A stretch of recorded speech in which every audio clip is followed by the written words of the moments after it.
was 7:05 in the morning, and I was already wide awake. Not because of coffee, not because of sunrise, but because I couldn't stop thinking about what had happened the night before. I never imagined that something so small, so ordinary, could erupt into something that would make me question everything about myself. My habits, my friendships, my dignity. But here I am, staring at the pale light outside my window, wondering how a party sub, a 6-foot sandwich, managed to tear open a wound I didn't even know I had. And yeah, I know what you're thinking already. It's just a sandwich. But let me tell you something.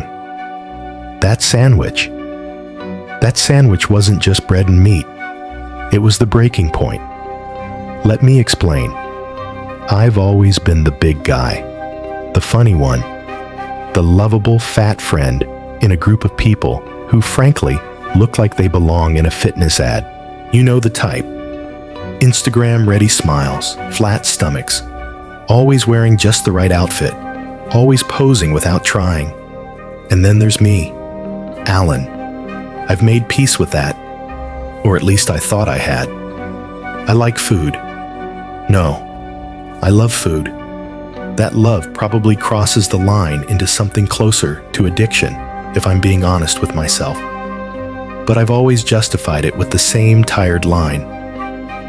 I'm only hurting myself. And that night started off just like any other UFC watch party with my friends. Loud jokes, cheap beer, and a lot of shouting at the screen.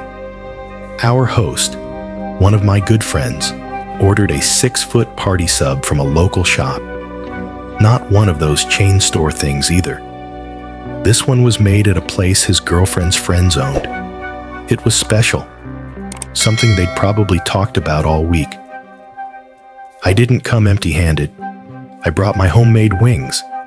Spicy, sticky, grilled just right. They're kind of my signature.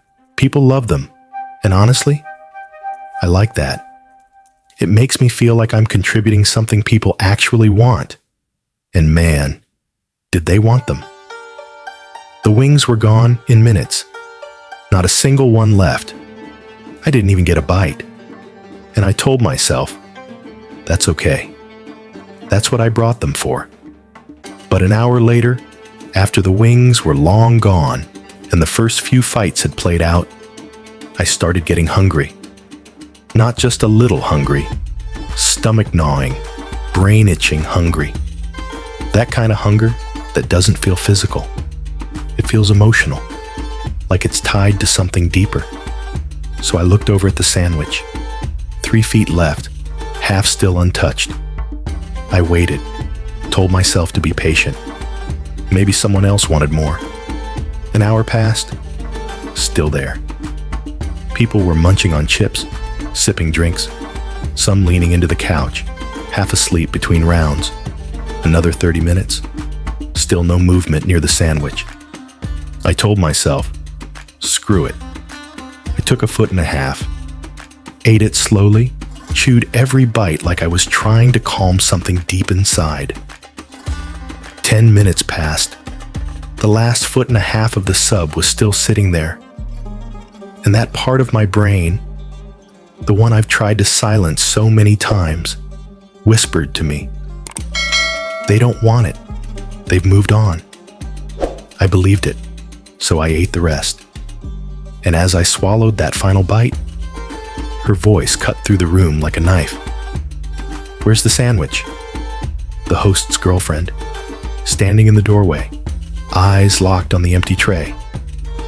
I didn't have time to answer, because everyone, every single person in that room, pointed at me. I sat there, frozen, like a kid caught sneaking cookies, like someone who had done something shameful and didn't realize it until the room went silent. She stared at me. Then she said, loud enough for everyone to hear, "You are an incredible pig. That was supposed to be shared. You ate 3 feet of that thing." That's beyond selfish. I opened my mouth, tried to explain, tried to say, I waited. I didn't think anyone wanted it. Tried to say, everyone ate my wings and I didn't get any. I just thought, but she cut me off. You brought those to share, Alan. And if someone else had eaten more than half of them by themselves, would that be sharing? My stomach churned. Not from the sandwich, from shame. I offered to order pizza, to go get subs from the same chain. Hell, I would have driven to the other side of town for anything. She laughed. Pathetic offer? That sub came from a friend's shop. It's not replaceable. And just like that, the room turned cold. The laughter stopped. The warmth vanished. No one said much the rest of the night. Just awkward glances, stifled conversations, avoiding eye contact with me. I left early. That morning, I woke up to messages.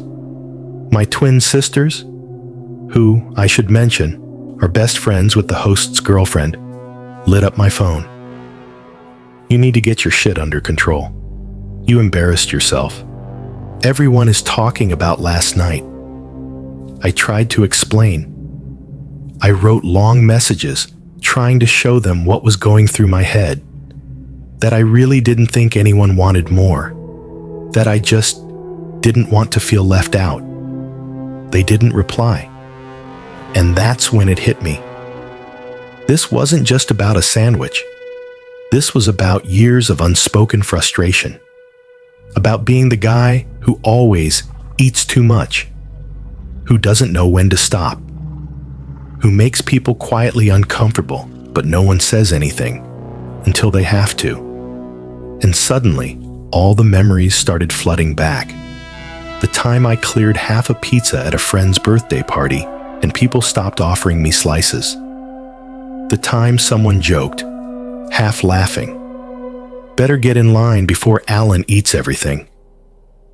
The way people glance at me when I go back for seconds. The way I glance at them, hoping they won't say anything. I've been telling myself this was harmless, that I'm just living my life. But maybe they're right. Maybe it does affect other people. Not just my health, but the way they feel around me, the way they see me. And maybe, just maybe, it's time I stop pretending that none of it matters.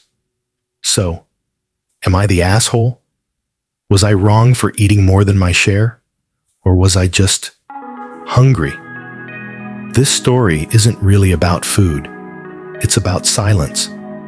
About how the things we leave unspoken, the things we excuse, or laugh off, or pretend aren't a problem, eventually come crashing down. Alan didn't set out to hurt anyone. He brought wings. He waited. He didn't know this would be the final straw, but it was. And the truth is, we all have a line, a limit, a moment where something small triggers something bigger. This was a moment about food, but it was really a moment about belonging, about self-control, about how shame builds in quiet corners until it spills out into the open. What's powerful here isn't just the fallout, it's the vulnerability. Alan came to Reddit not to defend himself, but to ask a question he probably already knew the answer to. And that takes courage. So here's what I'll say. To Alan, and to everyone listening, you are not your worst moment. You are not just the fat friend. You are not the sandwich. But you do have to listen when the people you love say something isn't working. Because when it's not just about you anymore, that's when real change begins. Now, we turn it to you. What would you have done in that room? Would you have spoken up? Would you have said, "Hey man, maybe leave some for others"? Would you have yelled, stayed silent, laughed it off? Leave your thoughts in the comments below. And if you've ever felt like Alan, alone, ashamed, or misunderstood, we see you. This is AITA Story Vault, where every story has a side, and every side deserves to be heard.